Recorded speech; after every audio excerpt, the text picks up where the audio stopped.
La solitude est clairement un des plus grands mâles de notre société. C'est pourquoi chacun d'entre nous, nous cherchons tous une interaction sociale sous différentes formes, que ce soit dans notre relation de couple, dans le fait de rechercher des copains ou un groupe de personnes qui ont la même passion que nous.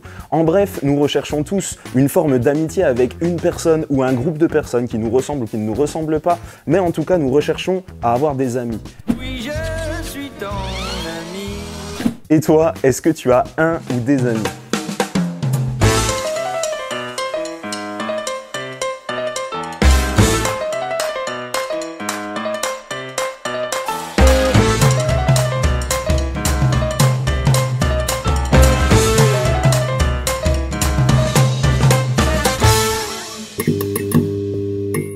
Déjà, nous pouvons se demander, c'est quoi l'amitié? Je ne te ferai pas l'affront de te dire que les personnes qui te suivent sur les réseaux sociaux ne sont pas spécialement de vrais amis, c'est du virtuel, même si ce serait un sujet intéressant à creuser sur l'amitié dans le numérique. Mais si nous devions donner une définition, en tout cas en termes de ce que la Bible en dit, nous prendrions ce verset dans Proverbe 17, verset 17, qui dit que l'ami aime en tout temps et dans le malheur, il se montre comme un frère. Aujourd'hui, l'amitié est tellement galvaudée, c'est tellement un terme qui est accordé à n'importe quelle relation pour le peu que nous ayons une relation cordiale, amicale ou de la copinerie plus ou moins. Mais l'amitié est tellement plus profonde que cela, ça va bien plus loin que cela. L'amitié, c'est la famille que toi tu choisis. Beaucoup de gens déforment leur identité, déforment qui ils sont pour ressembler aux personnes avec qui ils aimeraient passer du temps, des personnes qu'ils considèrent comme étant des amis. J'aimerais te dire qu'aujourd'hui, il y a deux questions pour toi essentielles que tu dois te poser si tu veux savoir si ta relation avec telle ou telle personne est de l'amitié ou n'en est pas.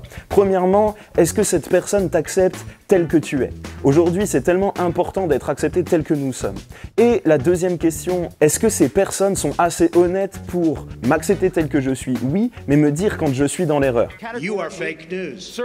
Parce qu'aujourd'hui, on est tellement content de pouvoir être accepté tel que nous sommes, mais nous ne supportons pas quand les gens nous disent ou nous faisons mal. Pour cela, il faut passer beaucoup de temps ensemble, mais aussi avoir les mêmes valeurs de référence. Si votre relation se termine de telle manière, c'est que ce n'était pas de l'amitié. Alors avec tout ce que je viens de dire, peut-être que tu te dis que l'amitié semble tellement rare que finalement toi tu n'as pas d'amis et que tu n'en auras peut-être jamais. Je sais pas pourquoi, mais là j'ai l'impression que je suis un petit peu tout seul.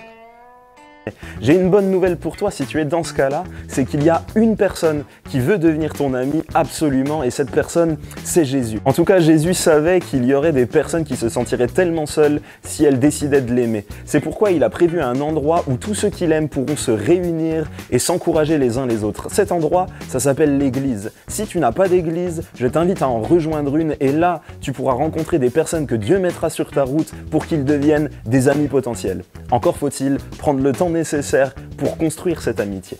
Pour terminer ce moment, j'aimerais t'inviter à faire cette prière avec moi. Seigneur Jésus, merci pour les amis que tu as mis autour de moi. Et Seigneur, si je n'ai pas encore d'amis, fais-moi devenir ton ami, Seigneur Jésus. Je veux apprendre à te découvrir comme un ami. Et Seigneur mon Dieu, tu vois que je n'ai pas spécialement d'amis humains. Seigneur, je te demande maintenant, Seigneur mon Dieu, de mettre sur ma route les bonnes personnes, Seigneur, pour construire cette relation d'amitié. Amen. J'espère que ça t'aura éclairé sur ce qu'est l'amitié. Maintenant, j'aimerais que tu te reposes cette question avec moi. Et toi, est-ce que tu as des amis ?